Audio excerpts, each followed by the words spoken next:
Oke, kembali lagi bersama kita di Greener Action. Oke, masih bersama saya Wisnu sebagai moderator pada kali ini dan Kak Abil, Salsa. Salsabila Abil. Oke. Nah, tentunya pada kesempatan kali ini kita lebih memperdalam lagi nih terkait kerusakannya lebih dalam lagi kita bahas Kak. Iya. Kita Soalnya gali kan lagi. biar teman-teman nih tahu nih saat ini tuh seberapa rusaknya sih Kak di lahan gambut itu. Nah, mungkin tadi kan sempat di-mention juga ya. Tadi itu lebih ke dasar-dasarnya kayak atas-atasnya lah. Terkait kerusakan. Aku pengen tahu lebih dalam sih Kak terkait gimana sih seberapa besar sih rusaknya sih Kak saat ini Kak lahan gambut itu. Oke, jadi sebenarnya suasana lagi situasi lah ya, situasi atau keadaan hari ini tuh cukup memprihatinkan ya terkait dengan ekosistem gambut. Nah, sebenarnya teman-teman pantau gambut di awal tahun 2023 kemarin kita baru merilis satu publikasi kajian soal kerentanan kebakaran hutan di ekosistem gambut. Nah, riset kita menemukan bahwa dari total 24 juta hektar kesatuan hidrologis gambut di Indonesia itu kalau mengacu pada angka petanya punya KLHK tahun 2017, dari 24 juta hektar 16 juta hektarnya itu rentan terbakar. Jadi 16 juta hektar kesatuan hidrologis gambut di Indonesia itu rentan terbakar sekarang. Jadi itu untuk menunjukkan skala keparahannya. Nah, angka kerentanan itu ya dibagi, ada yang rentannya tinggi, medium sama low. Tapi intinya mau menyatakan bahwa ekosistem atau kesatuan hidrologis gambut kita hari ini ketika dia musim kemarau berhadapan dengan El Nino misalnya, sudah pasti akan terjadi kebakaran hutan. Jadi udah separah itu kondisinya. Otomatis ya 16 dari 24 gitu. 16 dari 24 udah rusak kayak gitu. Nah, selain itu juga kalau kita ngomongin soal rentan terbakar, itu kan tadi udah disebutin ya di percakapan kita sebelumnya soal kenapa bisa rentan terbakar kan, kering. Berarti kan kalau angkanya segitu besar rentan terbakar, otomatis ekosistem itu mengalami kerusakan yang parah gitu, kayak kekeringan, terus habis itu dibuka dengan cara dibakar, masih banyak lagi lah gitu kerusakan-kerusakan lainnya. Nah, selain daripada itu juga, itu nggak diimbangi gitu dengan upaya pemulihan dari kerusakan itu. Karena kita mencatat juga di tahun 2019, dari sekitar 300 titik restorasi atau titik pemulihan yang udah ditetapkan sama Badan Restorasi Gambut yang sekarang jadi Badan Restorasi Gambut Mangrove. Jadi itu kayak lembaga badan pemerintah juga yang tugasnya memulihkan gambut. Jadi udah ada tuh badannya khusus. Dari 300 titik yang harusnya jadi tempat pemulihan, itu 91%-nya nggak ada tuh infrastruktur pemulihannya. Gede juga ya kayak berarti persentasenya. Angkanya gede banget kan. Jadi nggak ada upaya restorasi yang signifikan gitu untuk merespon kerusakan itu. Makanya sekarang kalau ditanya seberapa parah, bisa dibilang parah banget gitu keadaannya.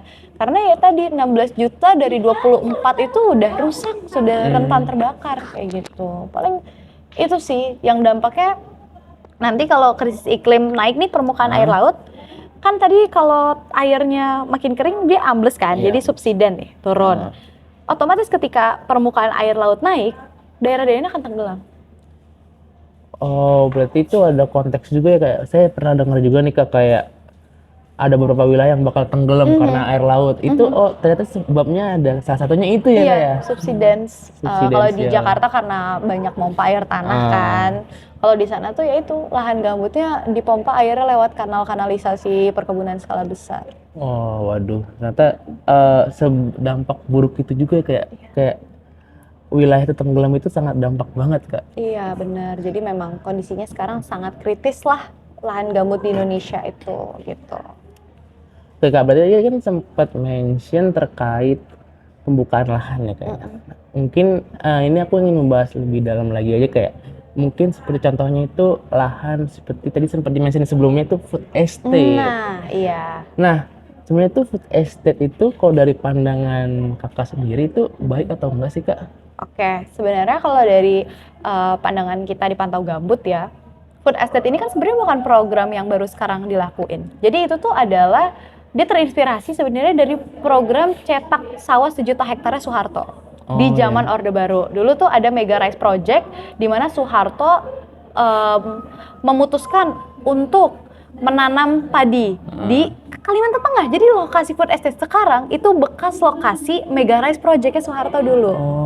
Nah, tujuannya ada Mega Rice Project itu atau project padi 1 juta hektar itu katanya untuk swasembada pangan, katanya supaya beras kita tidak impor.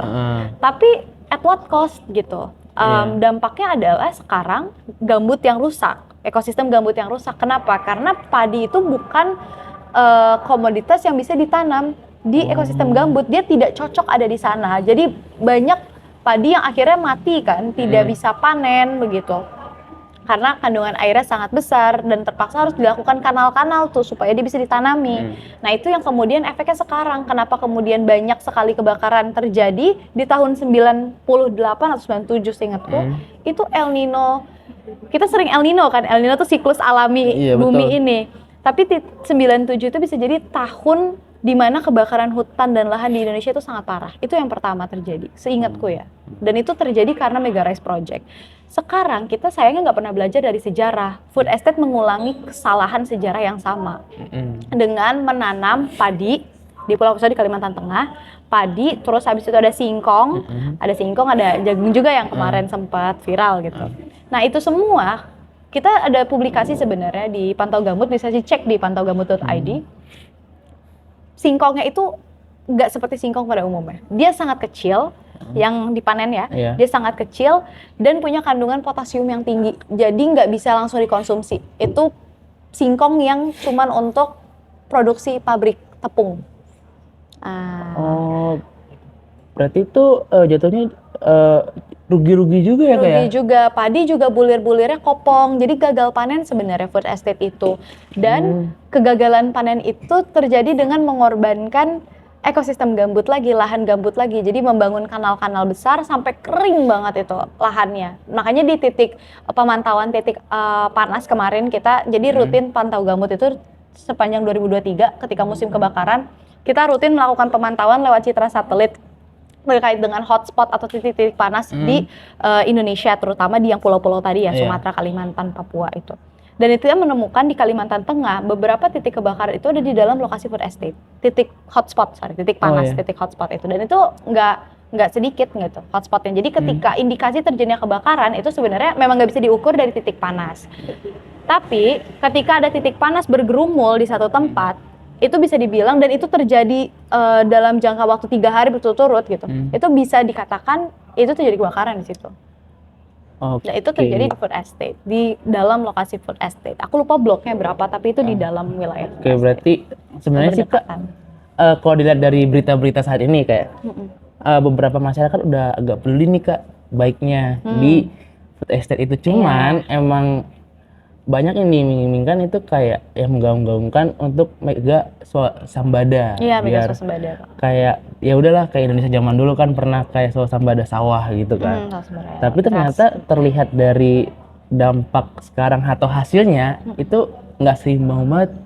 Betul. Jadi swasembada yang seperti apa gitu ketika ya, jadi sekarang tuh ya ada miskonsepsi swasembada pangan itu tadi ya. Jadi seakan-akan kita selalu membayangkan kalau kita mau memenuhi kebutuhan rakyat Indonesia tuh proyeknya harus besar sekaligus oleh once masif gitu kayak food estate.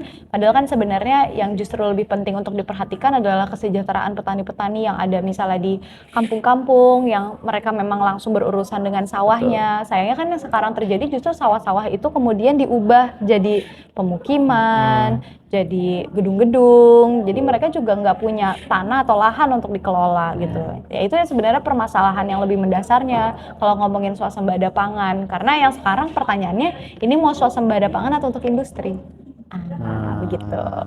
Berarti emang ini ya kayak bingung juga pemerintah juga kayak apakah swasembada kayak zaman dahulu atau industri. Ya karena kayak zaman dulu juga kalau ngomongin swasembada pangan soal beras mungkin memang tercukupi ya kebutuhan berasnya. Ya oke, faktanya memang nggak perlu impor beras lagi gitu. Tapi pertanyaannya bagaimana dengan apakah itu sustain? Nyatanya kan enggak. Maksudnya itu bukan sesuatu yang bisa terjadi untuk jangka panjang gitu. Buktinya sekarang aja kita masih impor gitu. Beberapa porsi beras kita masih impor dari Thailand misalnya atau dari Vietnam kayak gitu. Tapi kayak itu membuktikan bahwa swasembada pangan yang berorientasi pada program-program besar dan masif yang tidak melibatkan masyarakat secara aktif, misalnya dalam pengambilan keputusan dan tidak memperhatikan kesejahteraan lingkungan juga, itu nggak akan tahan lama. Jadi sebenarnya justru kebingungan dan pertanyaan itu menurutku dari kita, kayak sebenarnya pemerintah nih arahnya sekarang emang pure untuk swasembada pangan atau ada kebutuhan lain misalnya untuk industrialisasi. Karena yang tadi kayak singkongnya aja kecil kayak gitu biasanya dipakainya untuk pengolahan tepung kasava gitu, tepung singkong yang harus diolah di pabrik kayak gitu. Terus kan ya ada narasi mau dibikin bioetanol segala macam. Jadi pertanyaannya itu untuk konsumsi kita atau industri? Ya mungkin kalau dari pemikiran pemerintah sendiri ya bagus lagi dia untuk memenuhi semuanya, tapi dengan cara dia pengen langsung cepet gitu. Nah, iya. Dan itu juga menurut kita juga nggak bagus banget ya kayak. Nah mungkin teman-teman untuk pada episode kali ini kita hanya ini tentang kerusakan saja. Elaborasi lah. Betul, elaborasi tentang kerusakan. Tadi udah diobrolin kan. Iya. Kalau misalnya pengen tahu tentang introduce bisa langsung ke episode pertama kita.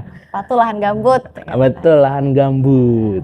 Nah, oke teman-teman, mungkin cukup dari kita. Kalau ingin tahu tentang cara mengatasinya atau cara untuk nantinya seperti inilah, kayak berkontribusi lah terhadap misalnya dampaknya, terus kayak mencari tahu lebih dalam lah soal gambut itu ya bisa cek pantaugambut.id atau ya cari-cari berita ya soal gambut. Dan itu salah satu langkah yang bisa dilakukan kita sebagai masyarakat kota. Benar kan? Dan juga nanti di episode selanjutnya nih kita bakal langkah-langkahnya ya kayak. Biar Kema FEB juga tahu nih ngapain sih kita tadi udah tahu nih kerusakannya. Terus kita ngapain? Nah, itu ada di episode selanjutnya nih. Jangan lupa tonton terus di Greener Action. Dadah.